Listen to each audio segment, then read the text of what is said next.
ब्रह्मानन्दं परमसुखदं केवलं ज्ञानमूर्तिं द्वन्द्वातीतं गगनसदृशं तत्त्वमस्यादिलक्ष्यम् एकं नित्यं विमलमचलं सर्वधी साक्षिभूतं भावातीतं त्रिगुणरहितं सद्गुरुं तं नमामि।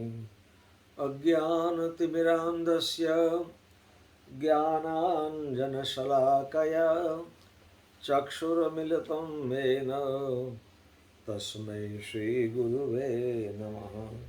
तस्मै श्रीगुरुवे नमः। ओम नमः शिवाय।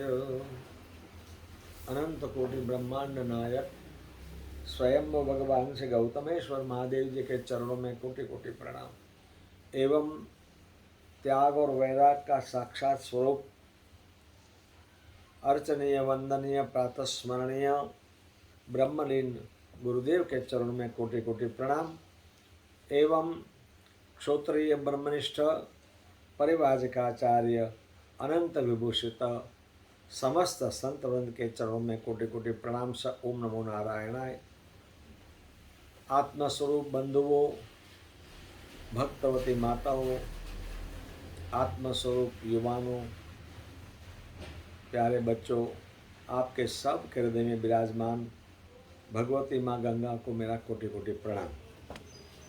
प्रश्नोत्तरी होती है कि भाई माला की क्यों जरूरत है, गुरु की क्या आवश्यकता है,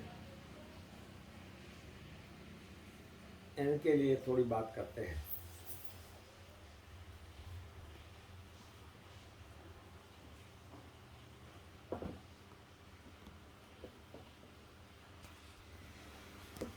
गुरु ब्रह्मा गुरु विष्णु गुरुदेवो महेश्वर गुरु साक्षात परब्रह्म तस्मै श्री गुरुवे नमः।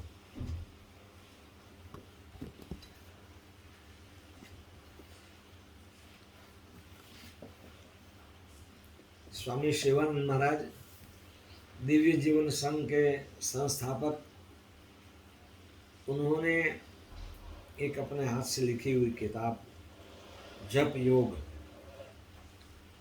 एक संत ने हमको ये भेजा था किताब, उसी में इनकी चर्चा है कि भाई गुरु की क्या आवश्यकता है।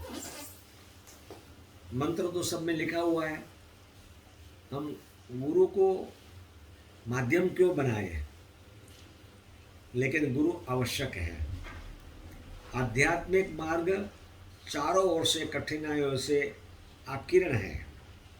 गुरु साधक को उचित मार्ग का निर्देशन करा देगा और इससे सब कठिनाइयाँ और विघ्न बाधाएं दूर हो जाएगी।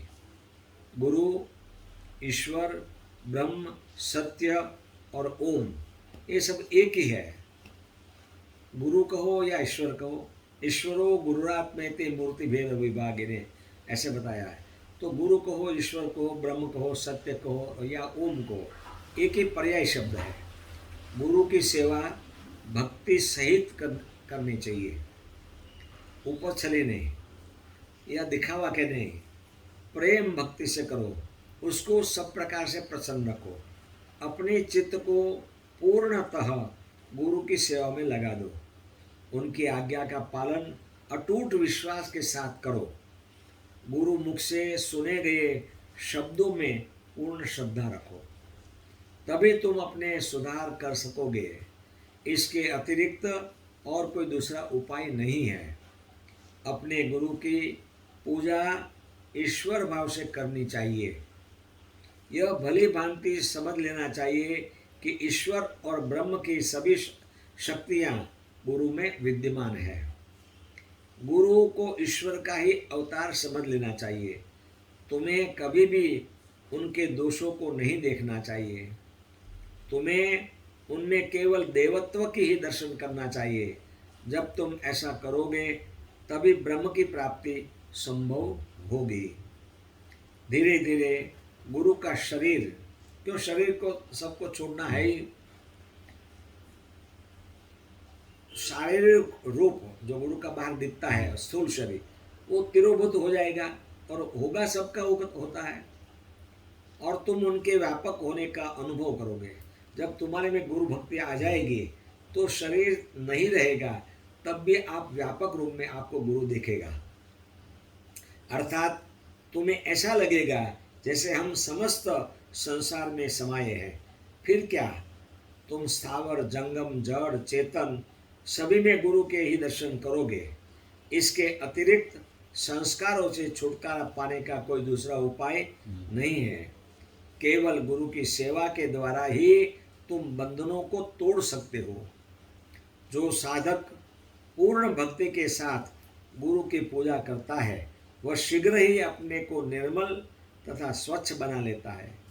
यह आत्मा बुद्धि का सबसे सरल, सबसे अचूक उपाय है। यदि तुम अपने गुरु से मंत्र दीक्षा लेते हो तो बहुत अच्छा है। गुरु से प्राप्त किया हुआ मंत्र साधक पर अद्भुत प्रभाव डालता है। वास्तव में मंत्र के साथ गुरु अपनी शक्ति भी अपने शिष्य को देता है। यदि तुम्हें कोई गुरु नहीं मिला, कई लोग बोलते हैं हमको गुरु नहीं करना है, तो फिर मंत्र कहाँ से लोगे? तो बड़े महाराज जी कहते थे कि जो इष्ट को आप मानते हो, जो स्वरूप को आप मानते हो, उस स्वरूप के फोटो के नीचे या मूर्ति के पास में जाके मंत्र लिख के उनके चरणों में रख दो और उनको प्रार्थना करो कि हे प्रभु, आज जो है, आज से आप मेरे गुरु हो, मैं आपसे मंत्र लेता हूँ। यदि तुम्हें कोई गुरु नहीं मिला तो अपनी इच्छा और पसंद के अनुसार कोई भी मंत्र चुन लो और उसका श्रद्धा तथा भाव सहित नित्य प्रति जप करो। इससे भी आत्मा शुद्धि होगी, ईश्वर के दर्शन जरूर होंगे, उसमें कोई शंका करना नहीं है। इसीलिए एक प्रश्न का जवाब आपको मिल गया इनके माध्यम के द्वारा, स्वामी शिवानंद जी महाराज के माध्यम के द्वारा, कि भाई गुरु करना आवश्यक क्यों है। पहले भी इसके बारे में बात हो गई थी, पहले भी इसके बारे में बात हो गई थी कि गुरु आवश्यक क्यों है। गुरु इसलिए आवश्यक है कि गुरु रास्ता दिखाएगा, और यदि आपको रास्ता भटक जाओगे तब भी आपको सही रास्ते पे गुरु ले आएगा। उनकी कृपा से ही आप आगे बढ़ोगे, उसमें कोई शंका नहीं है। इसीलिए कहा है कि गुरु जी की कृपा, केवल गुरु की कृपा हो जाए तो फिर कोई संकल्प आपका बाकी नहीं रहेगा, आपका रास्ता सुगम हो जाएगा।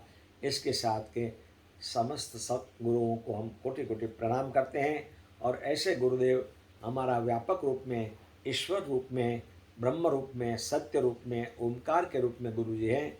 ऐसे गुरु को हम कोटि कोटि प्रणाम करते हैं। हरि ओम तत्सत, हरि ओम तत्सत, हरि ओम तत्सत।